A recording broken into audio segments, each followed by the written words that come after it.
ইরানের পারমাণবিক কর্মসূচিতে ফিরলে আবার হামলা, ট্রাম্পের হুঁশিয়ারি। মার্কিন প্রেসিডেন্ট ডোনাল্ড ট্রাম্প আবারও ইরানকে কড়া হুঁশিয়ারি দিয়েছেন। তিনি সাফ জানিয়ে দিয়েছেন, যদি ইরান আবার ইউরেনিয়াম সমৃদ্ধকরণ কর্মসূচি শুরু করে তাহলে যুক্তরাষ্ট্র আবারও হামলা চালাবে। ট্রাম্পের এই হুঙ্কার যেন পরমাণু অস্ত্র নিয়ে চলমান উত্তেজনার আগুনে আরও ঘি ঢেলে দিল।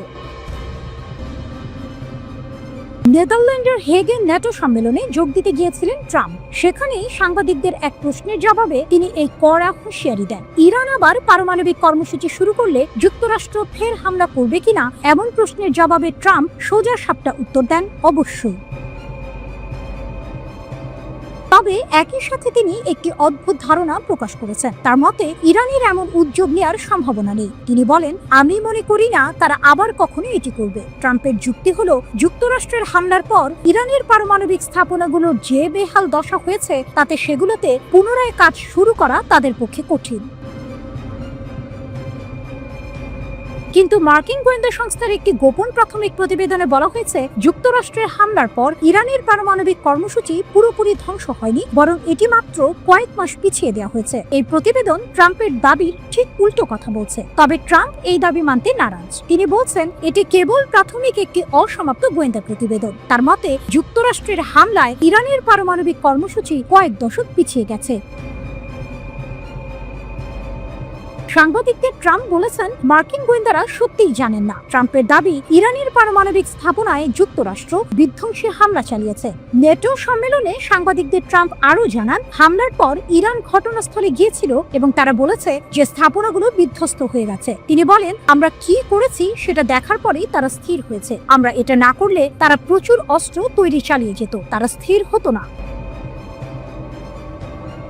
ট্রাম্প এখানেই থেমে থাকেননি। তিনি ইরানের উপর যুক্তরাষ্ট্রের হামলাকে দ্বিতীয় বিশ্বযুদ্ধে জাপানের হিরোশিমা ও নাগাসাকিতে পারমাণবিক বোমা হামলার সঙ্গে তুলনা করেছেন। ট্রাম্পের মতে দুটি ক্ষেত্রেই হামলায় যুদ্ধ বন্ধ করেছে। নেটো মহাসচিব মার্ক রুত্তের সঙ্গে হেগে এক বৈঠকে ট্রাম্প এই তুলনা টানেন। তিনি বলেন, আমি হিরোশিমা বা নাগাসাকির উদাহরণ দিতে চাই না, তবে দুই ক্ষেত্রেই মূলত একই ব্যাপার ঘটেছে। ওই হামলায় তখনকার যুদ্ধ বন্ধ হয়েছিল, আর এই হামলায় এখনকার যুদ্ধ বন্ধ হয়েছে।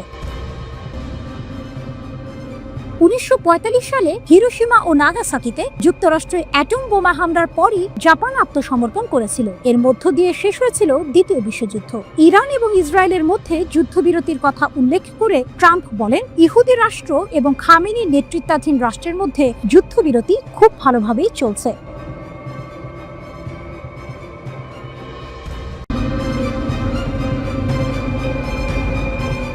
ঘোষণা করেছে তাদের শক্তিশালী সামরিক পদক্ষেপ ইসরায়েলকে একতরফাভাবে আগ্রাসন বন্ধ করতে বাধ্য করেছে। ইরানের supreme national security council SNSC এর সচিবালয় বলেছে যে ইরানের সশস্ত্র বাহিনীর দৃঢ় ও শক্তিশালী প্রতিক্রিয়ার পর ইসরায়েলি সরকার একতরফাভাবে ইসলামিক প্রজাতন্ত্রের বিরুদ্ধে তাদের আগ্রাসন বন্ধ করতে বাধ্য হয়েছে। এক বিবৃতিতে ইরানের শীর্ষ নিরাপত্তা সংস্থা তাদের নিরাপত্তা বাহিনীর অনুকরণীয় সাহসের প্রশংসা করে। বিবৃতিতে বলা হয়, ইহুদিবাদী শত্রুর আগ্রাসনের জবাবে ইরানের সশস্ত্র বাহিনীর সাহসী এবং আত্মত্যাগী সন্তানেরা নেতা ও সর্বাধিনায়ক আয়াতুল্লাহ খামেনির নির্দেশ মেনে চলে এবং প্রতিটি শত্রুতার বিরুদ্ধে অনুকরণীয় সাহসের সাথে প্রতিক্রিয়া জানায়। 24 জুন সকালে মার্কিন প্রেসিডেন্ট ডোনাল্ড ট্রাম্পের ঘোষণা অনুযায়ী ইসরায়েল তাদের আগ্রাসন বন্ধের বিষয়টি নিশ্চিত করার পর এই বিবৃতি আসে। ইরানের পররাষ্ট্রমন্ত্রী আব্বাস আরাকচি বলেছিলেন যে তেহরান তার প্রতিশোধমূলক আক্রমণ বন্ধ করবে যদি ইসরায়েলি সরকার ইরানি জনগণের বিরুদ্ধে তাদের অবৈধ আগ্রাসন বন্ধ করে। SNSC আরও উল্লেখ করেছে, ইরানের সশস্ত্র বাহিনীর সাম্প্রতিক অভিযানে কাতারে মার্কিন পরিচালিত আল উদেইদ বিমান ঘাঁটি এবং সমগ্র অধিকৃত অঞ্চল উভয়কেই লক্ষ্য করে ক্ষেপণাস্ত্র হামলা চালানো হয়। এই ঘটনা থেকেই বোঝা যায় ইরানের এই হামলা কতটা সুপরিকল্পিত এবং কৌশলগত ছিল। তারা শুধু ইসরায়েলকেই নয়, বরং ইসরায়েলের মিত্রদেরও লক্ষ্য করে বার্তা দিয়েছে। বিবৃতিতে বলা হয়েছে, ইরানের এই শক্তি বছরের পর বছর ধরে উদ্ভাবনী এবং অক্লান্ত সংগ্রামের মাধ্যমে বিকশিত হয়েছে, যা 12 দিনের তীব্র এবং দক্ষ প্রতিরোধের সময় সম্পূর্ণরূপে মোতায়েন করা হয়। ইরান এই ফলাফলকে ঐশ্বরিক উপহার হিসেবে বর্ণনা করেছে, যা জাতির অন্তর্দৃষ্টি, সশস্ত্র বাহিনীর দৃঢ় সংকল্প এবং শীর্ষ নেতা আয়াতুল্লাহ খামেনির বিজ্ঞ নির্দেশনার বিনিময়ে এসেছে। ইরান নিশ্চিত করেছে ইরানের সশস্ত্র বাহিনী উচ্চ সতর্কতায় রয়েছে, যে কোনো নতুন আগ্রাসনের বিরুদ্ধে দৃঢ় প্রতিক্রিয়া জানাতে প্রস্তুত। 13 জুন ইসরায়েল ইরানের বিরুদ্ধে আগ্রাসন শুরু করে। সামরিক কমান্ডার, পারমাণবিক বিজ্ঞানী এবং সাধারণ বেসামরিক নাগরিকদের হত্যা করে। এরপর 22 জুন মার্কিন যুক্তরাষ্ট্র ইসরায়েলি সরকারের সাথে আক্রমণে যোগ দেয় এবং জাতিসংঘের সনদ, আন্তর্জাতিক আইন এবং পারমাণবিক অস্ত্র বিস্তার রোধ চুক্তি এনপিটির গুরুতর লঙ্ঘন করে 3টি ইরানি পারমাণবিক স্থাপনায় বোমা হামলা চালায়। এর প্রতিক্রিয়ায় ইরানের সশস্ত্র বাহিনী ইসরায়েলের জন্য নরকের দরজা খুলে দেওয়ার প্রতিশ্রুতি দেয় এবং অধিকৃত অঞ্চল জুড়ে সংবেদনশীল স্থানে ক্ষেপণাস্ত্র এবং ড্রোন হামলা শুরু করে। এরপর ইরান কাতারের আল উদেইদ বিমান ঘাঁটিতে একের পর এক ক্ষেপণাস্ত্র হামলা চালায়, যা পশ্চিম এশিয়ার বৃহত্তম আমেরিকান সামরিক ঘাঁটি। এই ঘাঁটিটি মার্কিন বিমান বাহিনী কমান্ডের সদর দপ্তর হিসেবে কাজ করে এবং পশ্চিম এশিয়ায় আমেরিকান সামরিক বাহিনীর সবচেয়ে কৌশলগত সম্পদ। এদিকে ইরানে হামলা চালিয়ে ইসরায়েল যুদ্ধবিরতি লঙ্ঘন করায় মার্কিন প্রেসিডেন্ট ডোনাল্ড ট্রাম্প ইসরায়েলি প্রধানমন্ত্রী বেনিয়ামিন নেতানিয়াহুর ওপর অত্যন্ত বিরক্ত।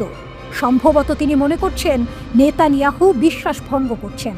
কাতার ভিত্তিক সংবাদ মাধ্যম আল জাজিরার যুক্তরাষ্ট্র প্রতিনিধি ফিল লাভেল এই কথা বলেছেন।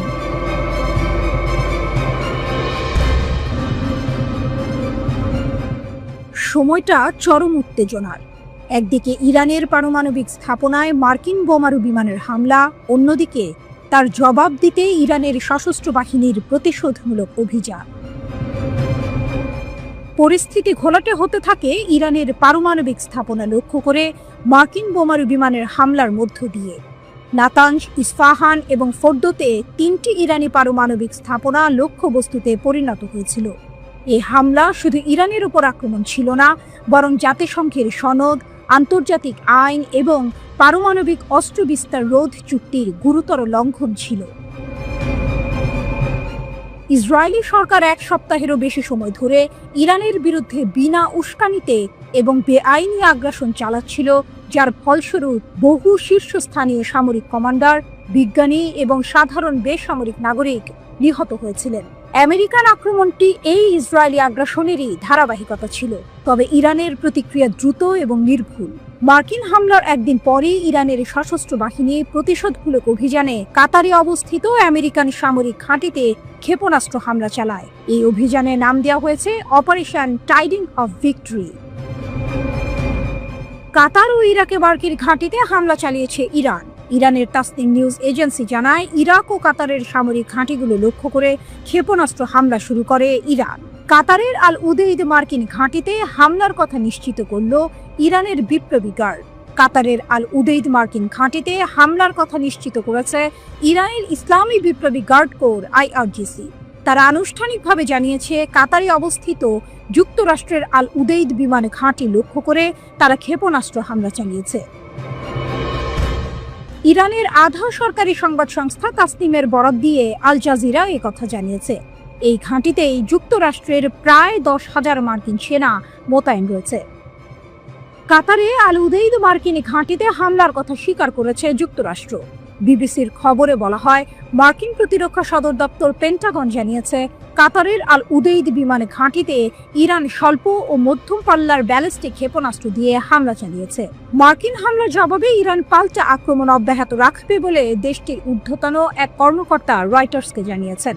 তিনি বলেন, ইরানের প্রয়োজনীয় যৌক্তিকতা রয়েছে আক্রমণকারীকে শাস্তি দেওয়ার পর কূটনীতি শুরু করা। আলোচনার পথ খুঁজলে আগে ইসরায়েল ও যুক্তরাষ্ট্রকে হামলা বন্ধ করতে হবে। কাতারে যুক্তরাষ্ট্রের আল উদেইদ বিমান ঘাঁটিতে ক্ষেপণাস্ত্র হামলার পর ইরান বলেছে, এই হামলা কোনোভাবেই কাতার বা দেশটির জনগণের বিরুদ্ধে নয়, হামলার লক্ষ্য ছিল যুক্তরাষ্ট্রের ঘাঁটি। ইরানের জাতীয় সর্বোচ্চ নিরাপত্তা পরিষদ এক বিবৃতিতে বলেছে, ইরান হামলা চালিয়ে কাতারে অবস্থিত মার্কিন ঘাঁটি চুরমার করে দিয়েছে। এই হামলা কাতার কিংবা দেশটির জনগণের জন্য কোনোভাবেই বিপজ্জনক নয়। কাতারের সঙ্গে দীর্ঘদিনের উষ্ণ ও ঐতিহাসিক সম্পর্ক বজায় রাখতে ইরান প্রতিশ্রুতিবদ্ধ বলেও বিবৃতিতে আশ্বস্ত করা হয়। ইরানের রাষ্ট্রীয় গণমাধ্যমের বরাত দিয়ে বিবৃতিতে আরও বলা হয়েছে, যুক্তরাষ্ট্র ইরানের পারমাণবিক স্থাপনাগুলোতে যতগুলো বোমা ফেলেছে, কাতারের মার্কিন ঘাঁটি ধ্বংস করতেও ঠিক সেই পরিমাণ ক্ষেপণাস্ত্র ছুঁড়েছে তেহরান।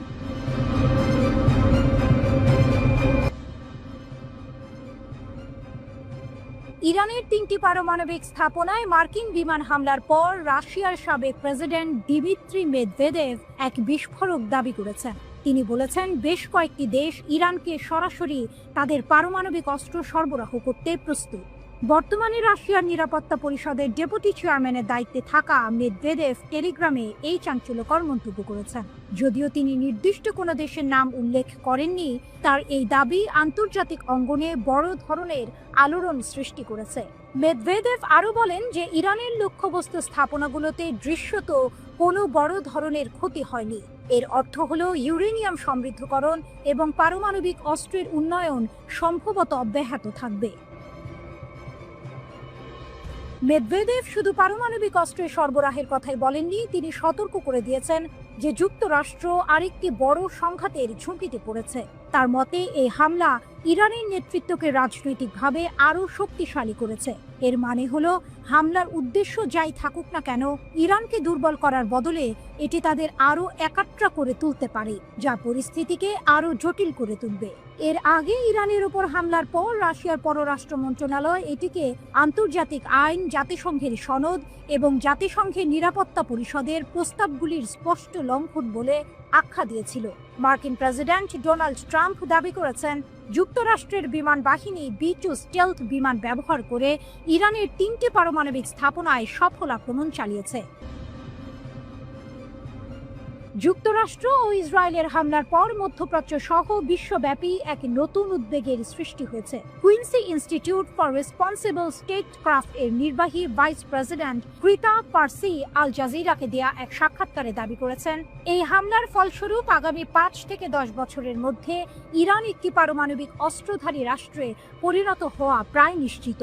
পার্সি জোর দিয়ে বলেছেন যে ইরান তাৎক্ষণিক কোনো অস্তিত্বের সংকট তৈরি করেনি বা হামলার হুমকিও দেয়নি। তা সত্ত্বেও পারমাণবিক শক্তিধর দুই দেশ যুক্তরাষ্ট্র ও ইসরায়েল মিলে অপারমাণবিক রাষ্ট্র ইরানের ওপর হামলা চালিয়েছে। তার মতে ইসরায়েলই প্রথম ইরানকে আক্রমণ করে যুদ্ধের সূচনা করেছে এবং যুক্তরাষ্ট্র এই সংঘাতে যুক্ত হয়ে পরিস্থিতিকে আরও ঘোলাটে করেছে।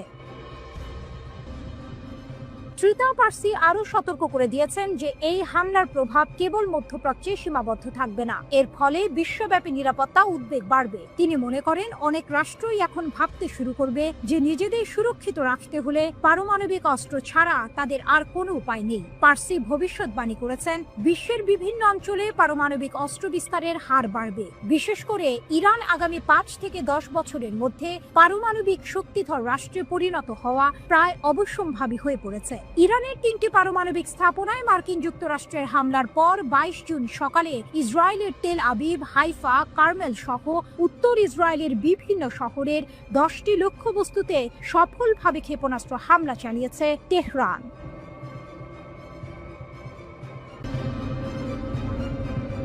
গত 13 জুন ইসরায়েল বিনা উস্কানিতে হামলা চালালে ইরানও তার জবাব দিয়েছে পাল্টা ক্ষেপণাস্ত্র হামলার মাধ্যমে। সামরিক বিশ্লেষকেরা বলছেন, এই হামলায় ইরান তার নতুন প্রজন্মের ক্ষেপণাস্ত্রগুলো ব্যবহার করেনি, তবুও ইসরায়েলের আকাশ প্রতিরক্ষা ব্যবস্থা কার্যত অকার্যকর হয়ে পড়েছে। এর 10টি প্রধান বৈশিষ্ট্য রয়েছে। ইসরায়েল যখন 13 জুন ইরানের উপর হামলে পড়ল, ইরান তখন জবাব দিল পাল্টা ক্ষেপণাস্ত্র দিয়ে। সবাই ভেবেছিল এবার বুঝি ইরান তার সব বাঘা বাঘা ক্ষেপণাস্ত্র নামাবে, কিন্তু না। সামরিক বিশ্লেষকদের ধারণা, ইরান তার নতুন প্রজন্মের ক্ষেপণাস্ত্রগুলো নাকি এখনো ব্যবহারই করেনি। অবাক হচ্ছেন? আরও অবাক হবেন যখন শুনবেন এত কিছুর পরও ইসরায়েলের অত্যাধুনিক আকাশ প্রতিরক্ষা ব্যবস্থা পুরোপুরি সফল হতে পারেনি। এর পেছনে আছে ইরানের এক দারুণ কৌশল, যার 10টি বৈশিষ্ট্য ইসরায়েলিদের রাতের ঘুম কেড়ে নিয়েছে। রাত দিনের হামলা, গোলক ধাঁধা। ইরান দিনের বেলায় যেমন হামলা চালাচ্ছে, রাতের বেলায়ও তেমনি। কোনো নির্দিষ্ট সময় নেই। এতে ইসরায়েলিরা গুছিয়ে ওঠারই সুযোগ পাচ্ছে না, সবসময় থাকছে এক ধরনের উদ্বেগের মধ্যে। কখন কি হয় বলা মুশকিল। আসল নকলের খেলা।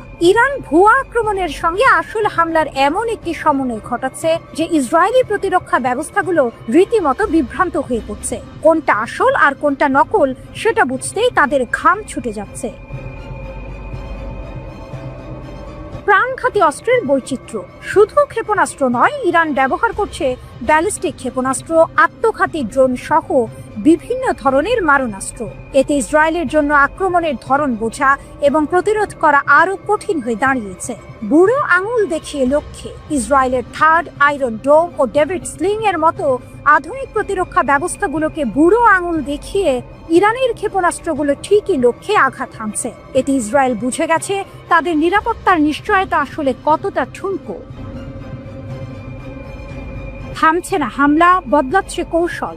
ইরান থেমে থেমে বিভিন্ন ধরনের আরো অপ্রত্যাশিত ক্ষেপণাস্ত্র ব্যবহার করছে, যা ইসরায়েলি প্রতিরক্ষা ব্যবস্থার জন্য এক বিশাল চ্যালেঞ্জ। তারা বুঝতেই পারছে না এরপর কি আসবে আর কোথা থেকে আসবে। লক্ষ্যবস্তুতে চমক। ইরান শুধু সামরিক ঘাঁটিতে নয়, ভিন্ন ভিন্ন লক্ষ্যবস্তুতে আঘাত হানছে, যা ইসরায়েলি সেনাবাহিনীকে বারবার বিস্মিত করছে। তাদের ধারণা ছিল ইরান শুধু নির্দিষ্ট কিছু জায়গায় হামলা চালাবে, কিন্তু ইরানের কৌশল ভিন্ন। সীমানা ছাড়িয়ে হামলা। হামলার পরিসীমা কোনো নির্দিষ্ট এলাকায় সীমাবদ্ধ নেই। ইসরায়েলের এক প্রান্ত থেকে আরেক প্রান্ত পর্যন্ত, উত্তর থেকে দক্ষিণ পর্যন্ত সব জায়গাতেই ইরান হামলা চালাচ্ছে। এতে ইসরায়েলের কোনো স্থানই আর নিরাপদ মনে হচ্ছে না। ডেটা ব্যাংকের জাদু। ইরানের হাতে রয়েছে লক্ষ্যবস্তুর একটি বিশাল ডেটা ব্যাংক। এর মাধ্যমে তারা সামরিক ঘাঁটি, তেল শোধনাগার সহ ইসরায়েলের গুরুত্বপূর্ণ অবকাঠামোতে নিখুঁতভাবে আঘাত হানতে পারছে। এটা যেন জাদুর মতো কাজ করছে। সতর্কবার্তা কিন্তু শঙ্কা। ইরান বারবার সতর্ক করে দিয়েছে ইসরায়েলের কোন স্থানই আর নিরাপদ নয়। এই সতর্কবার্তা একদিকে যেমন ইরানকে আত্মবিশ্বাসী দেখাচ্ছে, তেমনি ইসরায়েলের মধ্যে জন্ম দিচ্ছে গভীর শঙ্কা। তুরুপের তাস এখনো পকেটে। ইরানের বেশ কয়েকটি নতুন প্রজন্মের দূরপাল্লার ক্ষেপণাস্ত্র এখনো নাকি ব্যবহারই করা হয়নি। এর মানে হলো ভবিষ্যতেও ইসরায়েলের বিরুদ্ধে চমকে দেওয়ার মতো আরো বড় হামলা হতে পারে। ইরান যেন তার তুরুপের তাস এখনো পকেটে রেখেই খেলা চালাচ্ছে।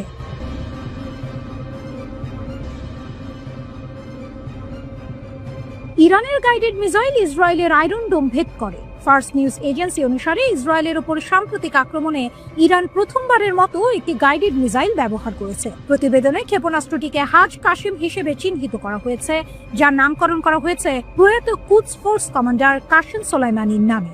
ফার্সের মতে হাজ কাসিম ক্ষেপণাস্ত্রের পাল্লা 1400 কিলোমিটার এবং ওজন 7 টন। এই ক্ষেপণাস্ত্রটি 500 কেজি ওজনের ওয়ারহেড বহন করতে পারে এবং ম্যাক 12 গতিতে লক্ষ্যবস্তুতে আঘাত করতে পারে। ইরানের প্রতিরক্ষা মন্ত্রী আজিজ নাসির জাদের মতে ক্ষেপণাস্ত্রটি মার্কিন নির্মিত থার্ড এবং প্যাট্রিয়ট বিমান প্রতিরক্ষা ব্যবস্থা এড়াতে ডিজাইন করা হয়েছে।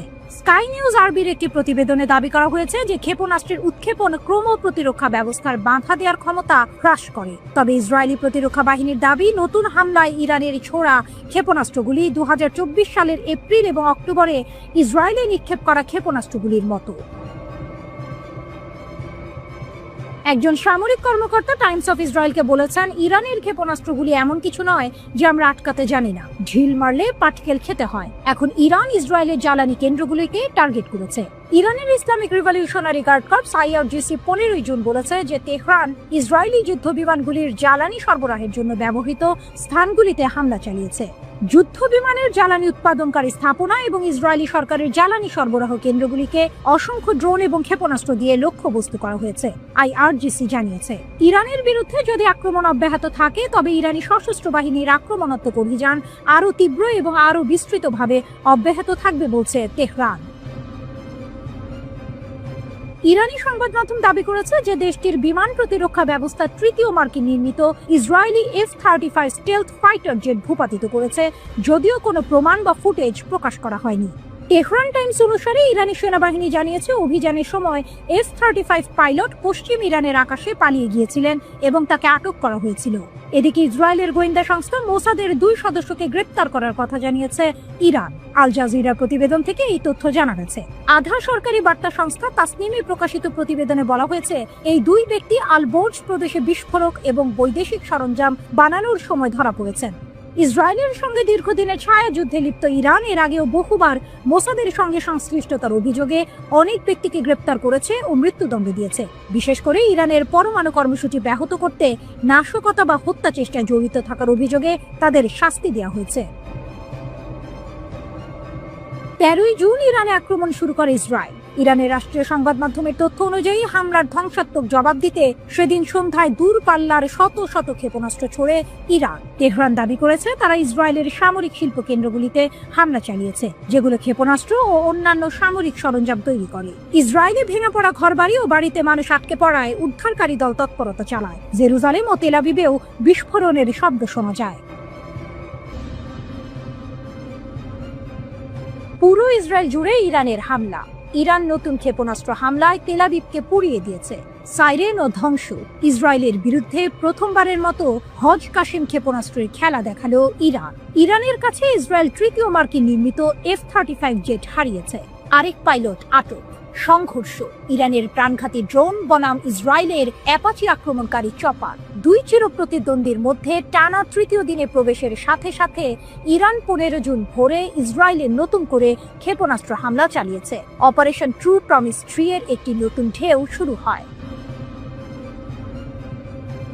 ইরানের রাষ্ট্রীয় টিভি ইসরায়েলের ওপর আক্রমণ শুরুর ঘোষণা দেওয়ার সময় ইসরায়েলি আকাশ তেহরানের ক্ষেপণাস্ত্রে আলোকিত হওয়ার সরাসরি ফুটেজ সম্প্রচার করেছে। ইসরায়েল জানিয়েছে সন্ধ্যা এবং রাতের মধ্যে ইরান থেকে একাধিক লক্ষ্যবস্তুতে 2টি ক্ষেপণাস্ত্র এবং ড্রোন নিক্ষেপ করা হয়েছে। ওয়াইনেট অনুসারে লক্ষ্যবস্তুগুলির মধ্যে ছিল তামরা, বাতিয়াম এবং রেহোভোট। প্রতিটি ব্যারেজে 35 থেকে 50টি ক্ষেপণাস্ত্র বহন করার কথা রয়েছে বলে জানা গেছে। ইসরায়েলি কর্তৃপক্ষ দাবি করেছে প্রায় 100টি ক্ষেপণাস্ত্র এবং ডজন ডজন মনুষ্যবিহীন বিমান UAV প্রতিহত করা হয়েছে।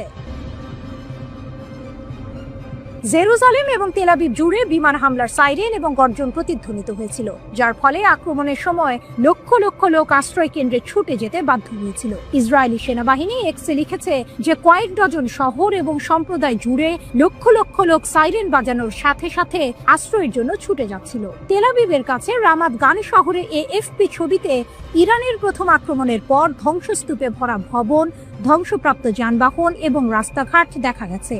ইরানের সরকারি আরবি সংবাদ সংস্থা রকেট ইমোজি সহ রিপোর্ট করেছে তেল আবিব জ্বলছে।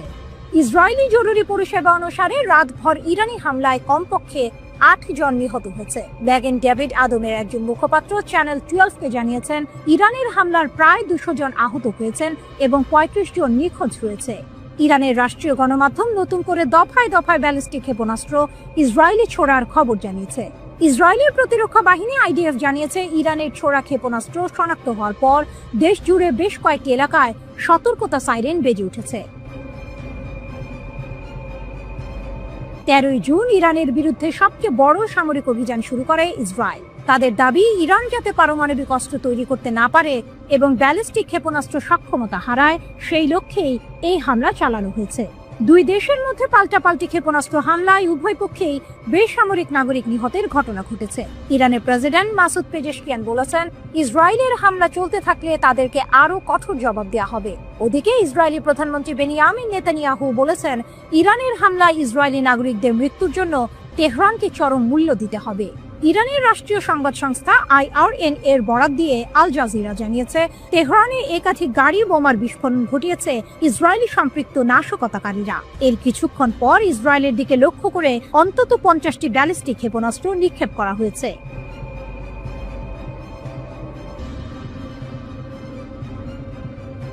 মধ্যপ্রাচ্যের উত্তেজনা এক নতুন উচ্চতায় পৌঁছেছে। ইসরায়েল এবং ইরানের মধ্যে চলমান পাল্টাপাল্টি হামলায় এবার যোগ হয়েছে আরও চাঞ্চল্যকর খবর।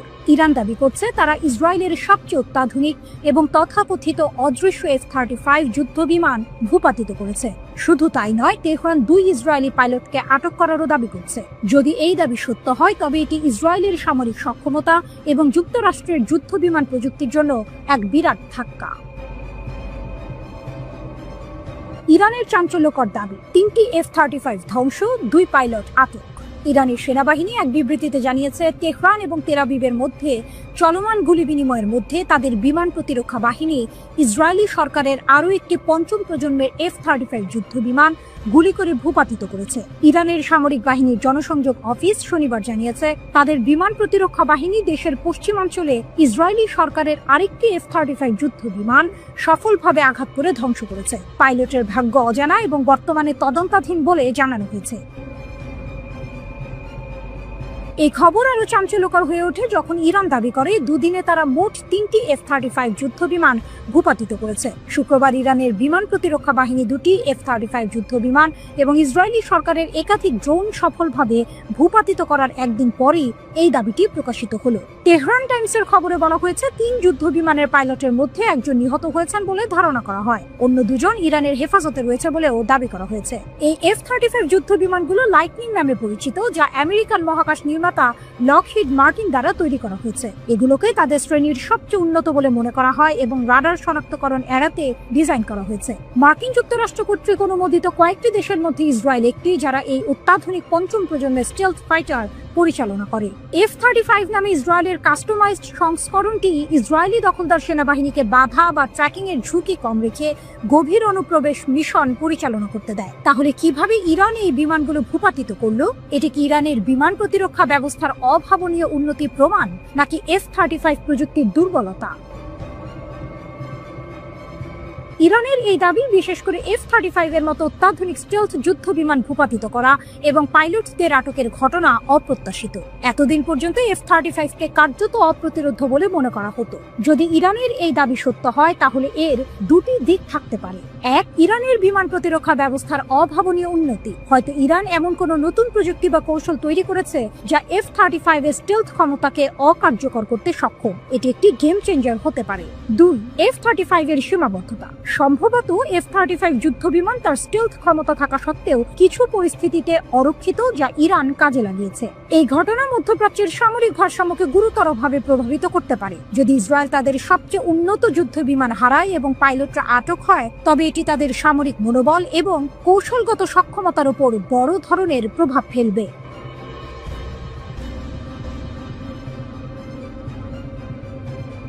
মধ্যপ্রাচ্যের আকাশে এখন যুদ্ধের দামামা। একদিকে ইরান, অন্যদিকে ইসরায়েল। এমন উত্তেজনার পারদের মধ্যেই ইসরায়েলের সামরিক বাহিনী এক চাঞ্চল্যকর তথ্য স্বীকার করেছে। রিপোর্ট টাইমস অফ ইন্ডিয়ার। তারা জানিয়েছে, ইরানের হামলার আগে তাদের অত্যাধুনিক সতর্কতা ব্যবস্থা সম্পূর্ণরূপে ব্যর্থ হয়েছে। এই ঘটনায় ইসরায়েলিদের মধ্যে যেমন ক্ষোভ সৃষ্টি করেছে, তেমনি আন্তর্জাতিক মহলেও প্রশ্ন উঠেছে ইসরায়েলের প্রতিরক্ষা ব্যবস্থা নিয়ে। অন্ধকারে ইসরায়েলিরা সাইরেন বাজলেও কিন্তু সতর্কবার্তা কই। ঘটনার সূত্রপাত হয় যখন মধ্য ইসরায়েলে ইরানি ক্ষেপণাস্ত্র আঘাত হানে। প্রচন্ড বিস্ফোরণে কেঁপে ওঠে তেল আবিব সহ বিস্তীর্ণ অঞ্চল। কিন্তু চমকপ্রদ ব্যাপার হলো, স্থানীয় বাসিন্দারা জানিয়েছেন বিস্ফোরণের আগে তারা কোনো ধরনের পূর্ব সতর্কতা পাননি। তাদের অভিযোগ, বিস্ফোরণের শব্দ শোনার পর কেবল বিমান হামলার সাইরেন বেজেছে, যার কোনো উপযোগিতা ছিল না। আমরা কেবল বিস্ফোরণের শব্দ শুনেছি, তারপর সাইরেন বেজেছে, বলেছিলেন এক আতঙ্কিত ইসরায়েলি নাগরিক। ইসরায়েলের প্রতিরক্ষা বাহিনী IDF এই ব্যর্থতার কথা স্বীকার করে নিয়েছে। তারা জানিয়েছে, ইরানের সঙ্গে চলমান উত্তেজনার মধ্যেই এই সতর্কতা ব্যবস্থার ত্রুটি নিয়ে গভীর তদন্ত শুরু হয়েছে। এই ঘটনা শুধু একটি প্রযুক্তিগত ব্যর্থতা নয়, বরং ইসরায়েলি জনগণের নিরাপত্তার বিষয়ে বড় ধরনের উদ্বেগ জন্ম নিয়েছে। নেসার ইসের প্রথম পরীক্ষা নাকি প্রথম ব্যর্থতা? এই হামলার ঘটনায় ইসরায়েলের নতুন ব্যক্তিগত বার্তা প্ল্যাটফর্ম হিব্রুতে, যা মেসার ইসি নামে পরিচিত, সেটির প্রথম পূর্ণাঙ্গ ব্যবহার হয়েছিল। এই সিস্টেমটি মোবাইল ফোনে সরাসরি সতর্কতা পাঠানোর জন্য সেল ব্রডকাস্ট প্রযুক্তি ব্যবহার করে। এর বিশেষত্ব হলো, এটি কাজ করার জন্য কোনো অ্যাপ, ইন্টারনেট বা সাইন আপের প্রয়োজন নেই। হুমকিপ্রাপ্ত এলাকার কাছাকাছি থাকা ফোনে স্বয়ংক্রিয়ভাবে একটি উচ্চস্বরের ও স্বতন্ত্র জরুরি সুরের সঙ্গে বার্তাটি প্রদর্শিত হওয়ার কথা। গত 17 এপ্রিল ইয়েমেন থেকে ক্ষেপণাস্ত্র হুমকির সময় এই সিস্টেমটির একটি আংশিক পরীক্ষা করা হয়েছিল। সেই পরীক্ষায় এটি কার্যকর বলে মনে করা হয়েছিল, কিন্তু শনিবারের হামলায় দেখা গেল এর অনেক ফাঁক ফোকর। হাজার হাজার ইসরায়েলি কোনো সতর্কবার্তা পাননি, যা এই নতুন ব্যবস্থার কার্যকারিতা নিয়ে বড় প্রশ্ন তুলেছে। কেন ব্যর্থ হলো এই অত্যাধুনিক ব্যবস্থা? আইডিএফ এখন চুলচেরা বিশ্লেষণ করছে কেন এমনটা হলো। তারা খতিয়ে দেখছে এটি কি শুধুই কোনো কারিগরি ত্রুটি নাকি এর পেছনে মানবিক ভুল দায়ী। আরেকটি গুরুত্বপূর্ণ বিষয় যা তদন্ত করা হচ্ছে তা হলো ব্যাপক রকেট হামলা কি সিস্টেমের ধারণ ক্ষমতাকে অতিরিক্ত চাপিয়ে দিয়েছে, অর্থাৎ একসঙ্গে এত বেশি বার্তা পাঠানোর চেষ্টা করায় সিস্টেম কি আর কাজ করতে পারেনি। সামরিক কর্মকর্তারা প্রতিশ্রুতি দিয়েছেন যে তদন্ত শেষ হওয়ার পর তারা বিস্তারিত ফলাফল প্রকাশ করবেন। এই ঘটনার জেরে ইসরায়েলি সেনাবাহিনীর উপর চাপ সৃষ্টি হয়েছে। ইসরায়েলিরা জানতে চায় তাদের নিরাপত্তার জন্য যে কোটি কোটি টাকা খরচ করে অত্যাধুনিক ব্যবস্থা তৈরি করা হয়েছে তা কেন চরম মুহূর্তে তাদের রক্ষা করতে পারল না। এই ব্যর্থতা ইসরায়েলের প্রতিরক্ষা ব্যবস্থার দুর্বলতাগুলো উন্মোচন করে দিয়েছে। একই সাথে এটি ইঙ্গিত দিয়েছে আধুনিক যুদ্ধে শুধুমাত্র অত্যাধুনিক প্রযুক্তি থাকলে হয় না, সেগুলোর সঠিক এবং নিরবিচ্ছিন্ন কার্যকারিতাও নিশ্চিত করতে হয়।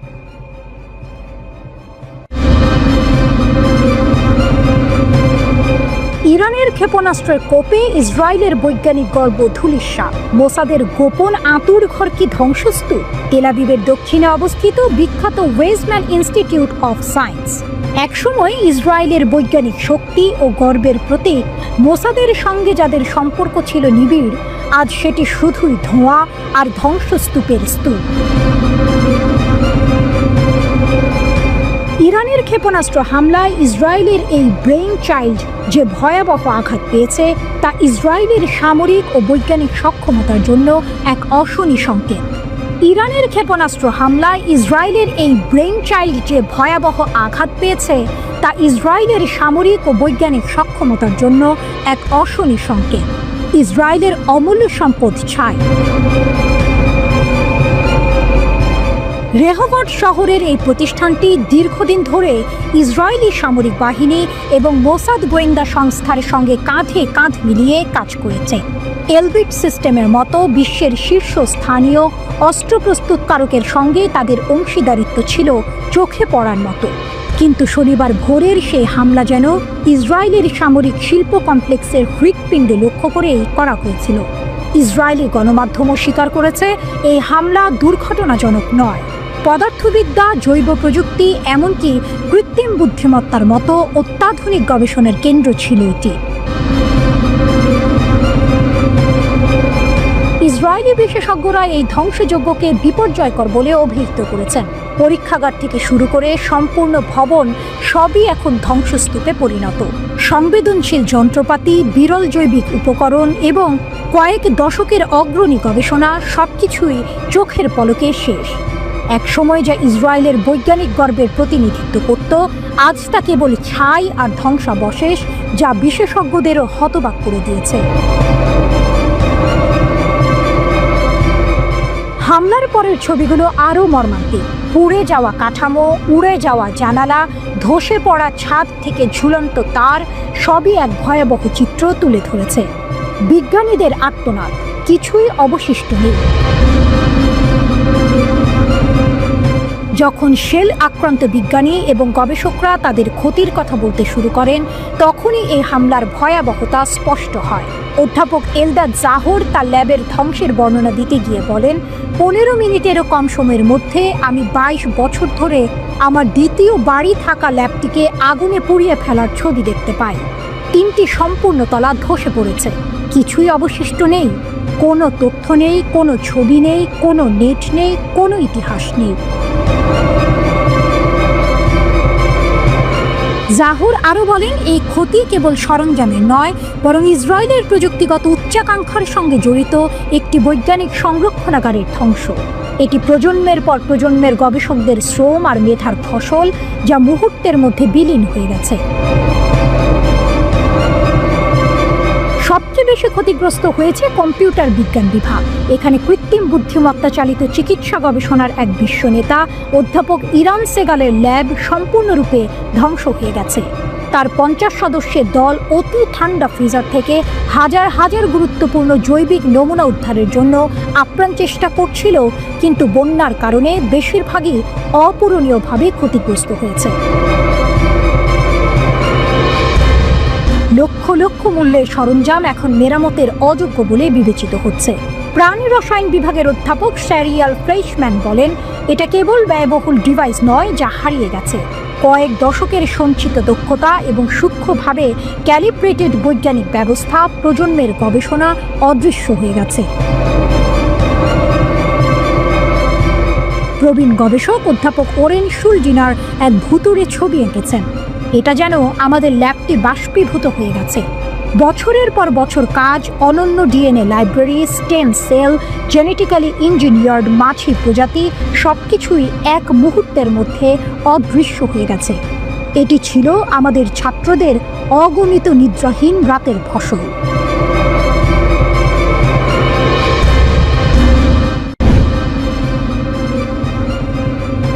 মধ্যপ্রাচ্যের দুই চিরশত্রু ইরান ও ইসরায়েল এখন সরাসরি সংঘাতে জড়িয়ে পড়ার পথে। 13 জুন ইসরায়েল ইরানের সামরিক ও পারমাণবিক স্থাপনাগুলিতে ব্যাপক হামলা চালিয়েছে। এর জবাবে ইরানও কঠোর হুঁশিয়ারি দিয়েছে। প্রশ্ন হলো, সামরিক সক্ষমতায় কে এগিয়ে? চলুন এই দুই দেশের শক্তি ও দুর্বলতাগুলো দেখে নেওয়া যাক। সৈন্য সংখ্যা, কে বেশি শক্তিশালী? সংখ্যায় ইরান অনেক এগিয়ে। যুক্তরাজ্য ভিত্তিক ইন্টারন্যাশনাল ইনস্টিটিউট ফর স্ট্র্যাটেজিক স্টাডিজের 2023 সালের প্রতিবেদন অনুযায়ী ইরানের সক্রিয় সৈন্য সংখ্যা 6,10,000। এর মধ্যে সেনাবাহিনীতে রয়েছে 3,50,000, আইআরজিসিতে 1,90,000, নৌবাহিনীতে 18,000, বিমান বাহিনীতে 37,000 এবং বিমান প্রতিরক্ষায় 15,000 সৈন্য। এছাড়া ইরানের রিজার্ভ বাহিনীর সদস্য সংখ্যা 3,50,000।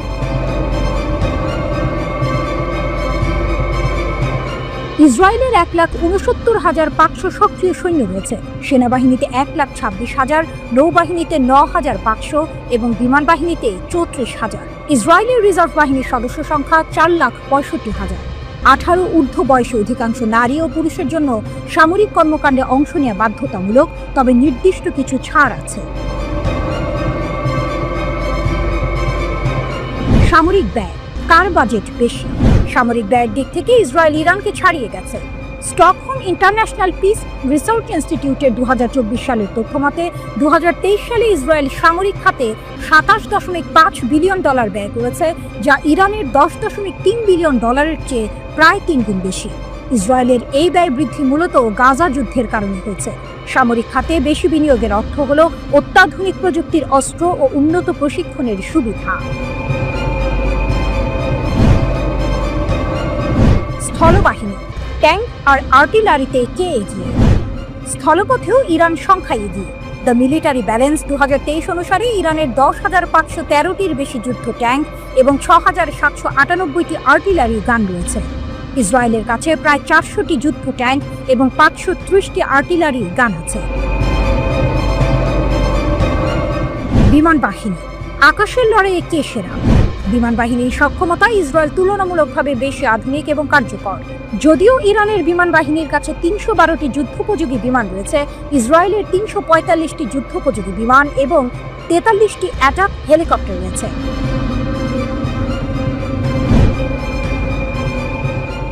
নৌবাহিনী, সমুদ্রের গভীরে কার শক্তি বেশি? নৌবাহিনীর দিক থেকে ইরানের হাতে বেশি সংখ্যক জাহাজ রয়েছে। তাদের 17টি ট্যাকটিক্যাল সাবমেরিন এবং 68টি উপকূলীয় টহল ও যুদ্ধ জাহাজ রয়েছে। অন্যদিকে ইসরায়েলের কাছে 5টি সাবমেরিন এবং 49টি উপকূলীয় টহল এবং যুদ্ধ জাহাজ রয়েছে। বিমান প্রতিরক্ষা ব্যবস্থা, আকাশ কতটা সুরক্ষিত? বিমান প্রতিরক্ষায় ইসরায়েল বিশ্ব জুড়ে পরিচিত। তাদের আয়রন ডোম স্বল্প পাল্লার ক্ষেপণাস্ত্র প্রতিরোধে অত্যন্ত কার্যকর। এছাড়া ডেভিড স্লিং এবং দ্য অ্যারো সিস্টেম দূরপাল্লার ক্ষেপণাস্ত্র প্রতিরোধে সক্ষম। ইরানেরও নিজস্ব বিমান প্রতিরক্ষা ব্যবস্থা রয়েছে, যেমন আজারাখস এবং রাশিয়া থেকে আনা S-200 এবং S-300। ব্যালিস্টিক ক্ষেপণাস্ত্র, কে কতদূর আঘাত হানতে পারে? ক্ষেপণাস্ত্র সক্ষমতায় দুই দেশই বেশ শক্তিশালী। ইরানের কাছে অন্তত 12 ধরনের স্বল্প ও মাঝারি পাল্লার ব্যালিস্টিক ক্ষেপণাস্ত্র রয়েছে, যার পাল্লা 150 কিলোমিটার থেকে 2000 কিলোমিটার পর্যন্ত। ইসরায়েলের কাছেও 4 ধরনের ব্যালিস্টিক ক্ষেপণাস্ত্র আছে, যার মধ্যে জেরিকো 3 এর পাল্লা 4800 থেকে 6500 কিলোমিটার পর্যন্ত। অর্থাৎ ইসরায়েল অনেক দূর পাল্লার ক্ষেপণাস্ত্র দিয়ে ইরানের ভেতরে আঘাত হানার ক্ষমতা রাখে। পারমাণবিক সক্ষমতা, সবচেয়ে বড় পার্থক্য কোথায়? এটাই সম্ভবত সবচেয়ে বড় পার্থক্য। ধারণা করা হয় ইসরায়েলের কাছে প্রায় 90টি পারমাণবিক বোমা রয়েছে, যা তাদের মধ্যপ্রাচ্যের একমাত্র পারমাণবিক শক্তিধর দেশ হিসেবে প্রতিষ্ঠা করেছে। অন্যদিকে ইরানের কাছে পারমাণবিক অস্ত্র নেই বলে মনে করা হয়, যদিও তাদের একটি সমৃদ্ধ পারমাণবিক কর্মসূচি রয়েছে। ইরান সতর্ক করেছে যে তাদের অস্তিত্ব হুমকির মুখে পড়লে তারা পারমাণবিক নীতিমালা পরিবর্তন করতে পারে।